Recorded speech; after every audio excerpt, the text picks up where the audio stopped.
Let's learn about South Korea and Philippines. Hello, beautiful people. Welcome back to another reaction video by your African queen.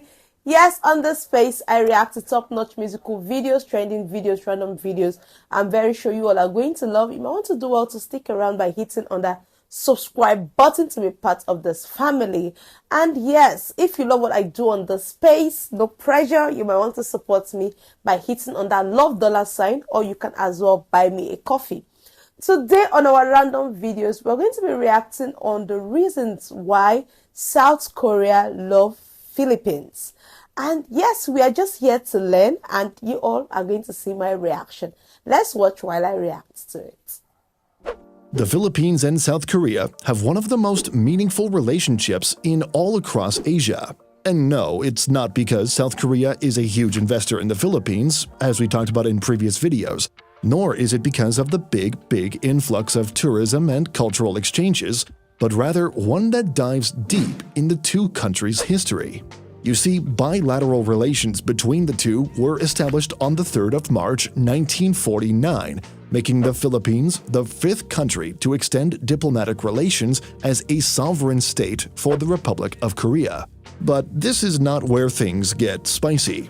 It was in the early 1950s when a war was being fought between North Korea and South Korea. North Korea had a backbone of strength in the beginning. After it initiated the war with support from China and the Soviet Union, it led a strong offensive battle. However, during these devastating and dark times, the Philippines were the 3rd country to ever step up and send troops to South Korea. They sent the Philippine Expeditionary Forces to Korea, or PEFTOK for short. Guys, one of the reasons is during the war in the 1950s, between North Korea and South Korea, the Philippines stepped up for the South Korea to support them when they had no one to support them. And that's what true friends do. Like, that's so thoughtful of the Philippines to do. And it's going to be very hard for South Korea to forget that such magnificent favor the Philippines did for them. Wow. A unit that eventually comprised around 7,500 troops. These men were led by highly competent commanders, many of whom had experience from combatants of prior years. They stayed in South Korea over a 5-year period, and among them were former President Fidel Ramos and 2 former ambassadors. But as the Philippines sent these troops to help South Korea, the Philippines was no better off as a country. It was still recovering from the devastation of the Second World War. Yet the Philippines understood the value of aiding a nation in peril. In fact, the Korean administration Guys, even when the Philippines sent their troops to help South Korea, they haven't even recovered from the Second World War. This is, I don't know the right English to use. Helping someone in need when even you yourself, you need help. This is so kind of the Philippines, honestly, so kind. Was initially against sending troops to Korea. But as many know, the Philippines had strong U.S. ties, which was a pivotal moment as South Korea was backed by the U.S. government. Many pro-U.S. legislators and even the U.S. government themselves had pressured the Korean administration. Many reasons were given as to why these legislators had wanted to send troops to South Korea, among them stating that they were on the side of democracy, not communist, to fulfilling their pact with the United States. Regardless, when these troops arrived in Korea, they had limited supplies and even weapons that were largely outdated. They were thrown into a climate they weren't accustomed to, with freezing winters that were harsh and unforgiving. Despite these setbacks, they fought valiantly. Their role wasn't just as a supplementary force, they were often at the forefront of major operations and defensive stands. One of the most iconic moments was the Battle of Yultong. Taking place in April 1951, located in Yeoncheon, the battle was part of the Chinese Spring Offensive. It happened after over 40,000 Chinese and North Koreans reached the UN battle line, which was guarded by the Philippine 10th Battalion. The Philippine troops numbered at a mere 900. The situation was then grim, and from every side of the story, it would look like the Philippine battalion would lose. How could a mere 900 troops go against 40,000? Most units in such a situation would have retreated or surrendered. But as the story goes, the Philippine troops held their ground. They fought throughout the night, disrupting the enemy's plans and buying time for other UN forces to regroup.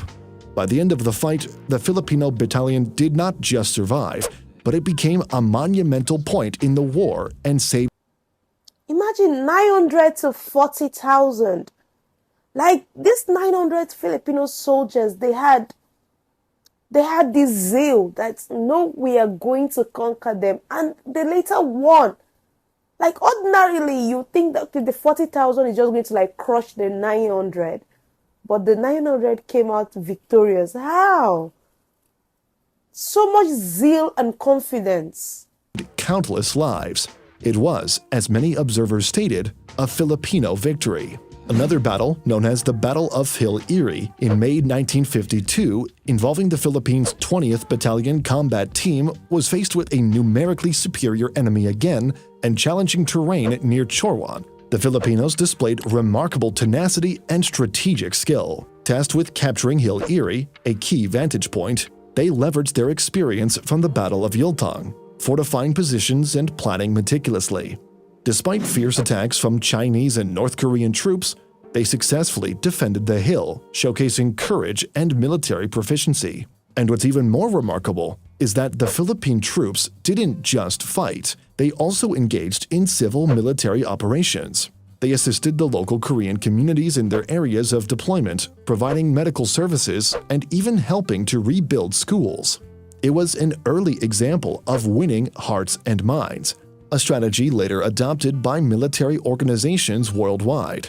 The contributions of the Filipino troops were recognized with numerous military honors, including the Philippine Presidential Unit Citation, the Korean Presidential Unit Citation, and several individual medals and commendations. South Korea has not forgotten their sacrifice, and neither should we. Memorials have been erected, and annual ceremonies are held to honor these brave souls.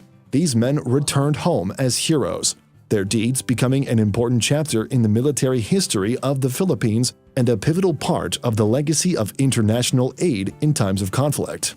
Now, the war was one thing, but what came after the war was another. The war left South Korea in ruins. The economy was shattered, infrastructure was decimated, and the people were demoralized. Many countries pitched in to help South Korea get back on its feet, and the Philippines was one of them. Now you might be asking, what could the Philippines, a country still dealing with its own post-war challenges, offer to South Korea? Well, quite a lot actually. After the war, the Philippines continued its commitment to South Korea in a different way, through the export of human resources. Filipino engineers, doctors, teachers, and skilled workers headed to South Korea. Their mission was straightforward but monumental: help rebuild a nation. The Filipino workforce contributed significantly to key sectors. In healthcare, Filipino doctors and nurses played roles in setting up clinics and treating the sick. Filipino engineers and construction workers were instrumental in major infrastructure projects. At that time, South Korea needed to rebuild roads, bridges, and buildings, and Filipino expertise was right there, contributing to those essential projects. And then there's education. Filipino teachers went to South Korea to teach English, a critical skill needed for South Korea to engage in international trade and diplomacy. They didn't just teach language, they also taught essential technical skills that helped young Koreans to secure better jobs. These educational exchanges also had a cultural component, fostering goodwill and mutual understanding between the two nations. Moreover, the Philippines assisted in policy development.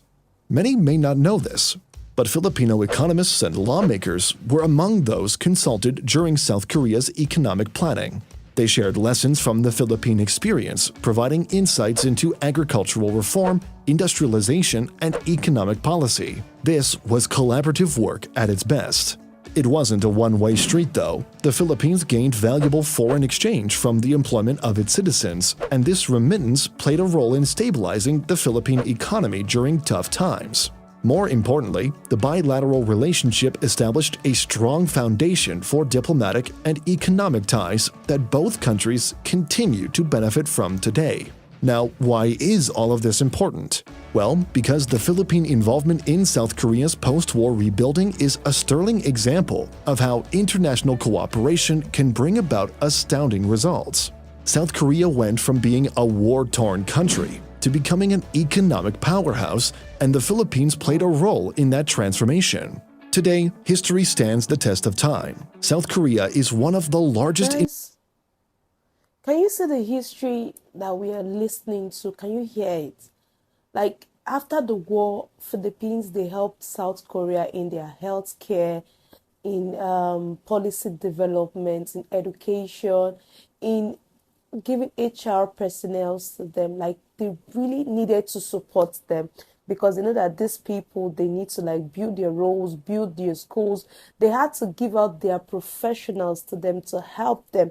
And you tell me that this country, they're going to like forget these people. No, they're going to be like, they're going to be together for life.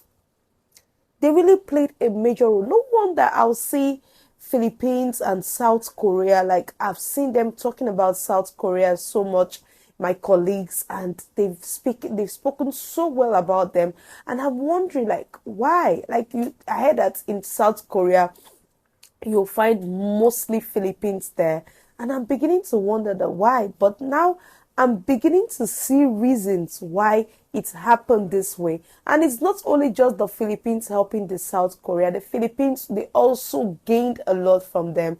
When it comes to the monetary aspect, they gained money from South Korea to as well develop their country, because they too, they were trying to fix up their country after the Second World War. Like, it's a good one. It's a win-win thing. I give you this, you give me that.